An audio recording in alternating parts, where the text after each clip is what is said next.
서비스 산업은 정부의 핵심 국정과제 중 하나이면서도 그동안 추진이 미흡했던 분야로 지적되어 왔습니다. 서비스 산업 육성을 위해 수많은 정책들이 나오고는 있지만 과연 지금 가장 필요한 것은 무엇일까요?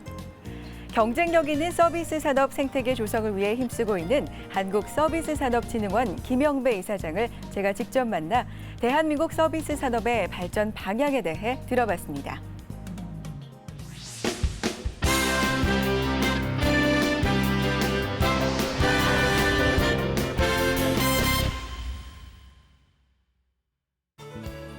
경제혁신과 제도약을 위한 핵심 열쇠 서비스 산업.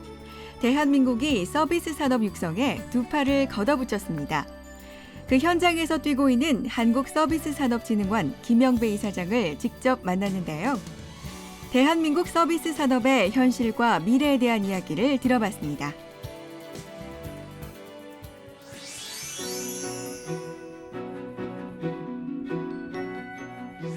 요즘 바쁘시죠? 네. 바쁘신 이유가 네. 이 서비스 활성화 대책 발표됐잖아요. 그렇죠. 네. 요즘 관심이 상당히 뜨거우실 것 같습니다. 어떠세요? 아무래도 이제 뭐 정책적인 관심이 국민들 관심이고 그런 부분들에 있어서 특히 요즘에 일자리 창출 부분들이 관심들이 많지 않습니까? 네, 그렇죠. 그런 부분에 있어서 뭐 문의도 많이 오고 그렇게 하고 있습니다. 네. 주로 어떤 부분 많이 물어보세요? 어떤 직종이 앞으로 뭐 우리 안정된 먹거리 문화냐, 서비스 분야에 있어서 뭐 지속 성장에 있어서 어떤 직업이 그 유망하냐 이런 네. 부분들이 관심이 많은 것 같습니다. 그렇군요. 그런 부분에 있어서 좀 속 시원하게 대답을 해주셨으면 좋겠습니다. 오늘 네, 방송 알겠습니다. 통해서 예. 가서 얘기 나누실까요? 네.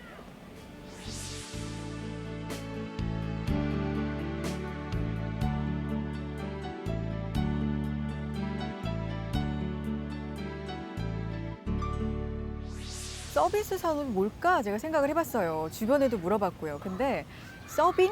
대체로 이런 것들을 많이 떠올리시더라고요. 네. 외식 산업에 있어서 서비스 산업의 범위랄까요? 구체적으로 어디서부터 어디까지가 서비스일까요? 이제 흔히 우리가 이제 시민들이 인식하고 있는 부분의 서비스 분야로 하면은 네.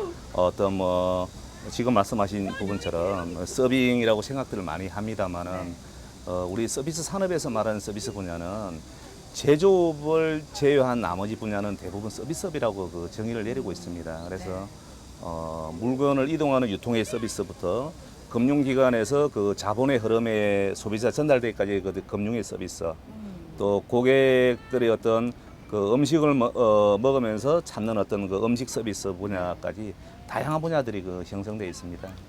사실 한국 경제를 그동안 살려왔다, 이끌어왔다 하는 분야 하면은 대표적으로 제조업이잖아요.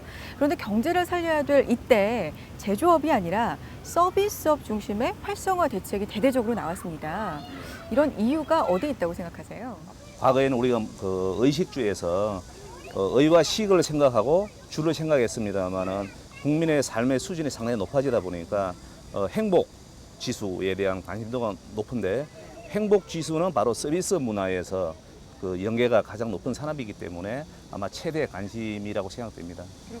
물류의 유통에서부터 금융의 서비스, 우리가 의식주에 있어서 대부분 이루어지는 생활 패턴을 보면은 서비스 분야가 다 그 산재해 있습니다. 근데 그 외형적으로 볼 때는 우리가 옷을 이렇게 패션을 입고 있습니다만은 이것도 제조라고 생각합니다만은 제조 안에서는 그 물류의 흐름 이루어지는데 그 부분의 80%를 차지하는 게 서비스 부분의 역할이기 때문에 전체 국내 산업에서의 역할을 한 80% 정도 이렇게 보시면 되시겠습니다.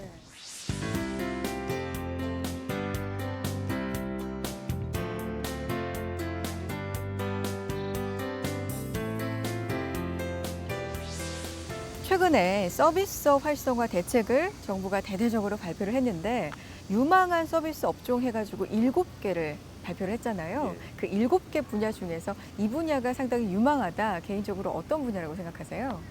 아무래도 이제 뭐 우리가 관심을 많이 가지고 있는 부분이 고령화 사회, 노령화 사회라고 이야기합니다만은 건강에 오래 살아야 되기 때문에 의료 분야가 제가 보기에는 앞으로 성장성이 상당히 높은 서비스 분야라고 생각이 됩니다. 그래서 이제 의료 분야도 이제 마이스 산업이 있는데요. 그 의료와 그 마이스 같이 융합을 한다 그러면은 최근에 의료 건강이 상당히 성장을 하고 있지 않습니까? 그런 부분에 있어서는 크게 아마 기대되는 그 직종 분야라고 생각됩니다. 네. 정부가 15조 원의 투자를 유치를 해서 18만 개 일자리를 만들겠다 이런 목표를 세웠잖아요. 이런 목표 달성될 수 있을 거라고 보세요? 제가 볼 때 충분히 뭐 가능성이 상당히 높다고 생각됩니다. 교육은 전통적으로 상당히 높은 우리가 그 노하우를 가지고 있는 분야고 또 부가성이 상당히 높은 의료 분야 또 일자리 창출 분야에서 상당히 그 좋은 어떤 직종 분야가 이제 관광 분야가 있습니다만은 이 분야에서 우리가 개발을 해야 될 어떤 그 직종들이 상당히 많은 것 같습니다. 과거에 우리 하드웨어 이런 공공시설이나 이런 부분은 잘 구축되어 있습니다만은 그거를 활용할 수 있는 어떤 소프트웨어적인 부분들은 아직도 우리가 개발해야 될 분야이기 때문에 그런 서비스 직종 분야는 앞으로 좋은 일자리 분야가 될 것 같고 특히 청년들이 그 참여할 수 있는 좋은 기회라고 보여지고 있습니다.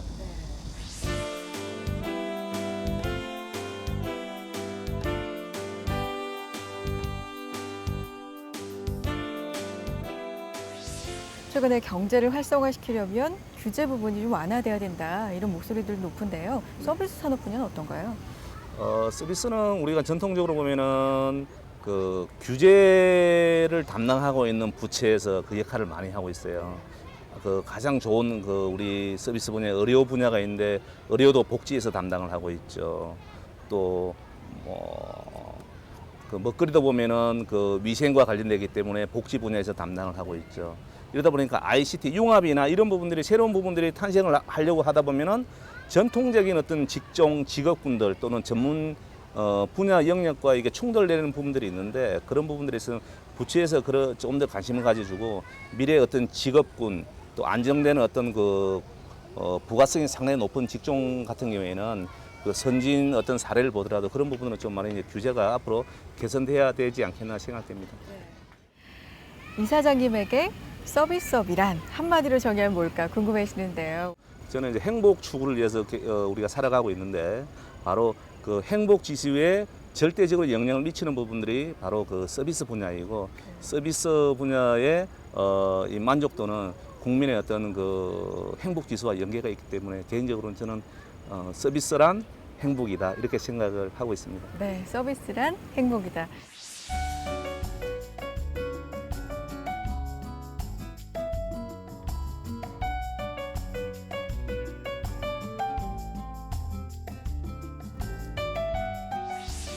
국가기관장 그리고 우리 국민들에게 서비스 산업 발전을 위해서 한 말씀 해주십시오.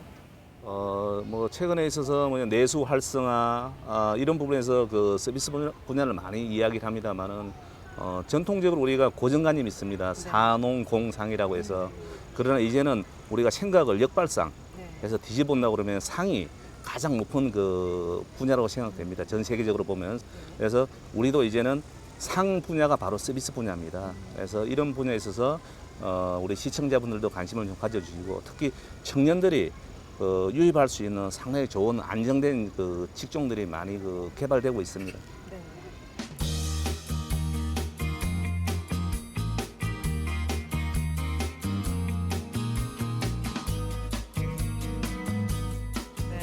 경제가 다시 살아날 수 있는데 서비스업이 큰 효자 역할을 하길 바라겠고요. 이사장님께서도 현장에서 많은 노력해 주시길 바랍니다. 최선을 다하겠습니다. 네, 고맙습니다. 네, 감사합니다.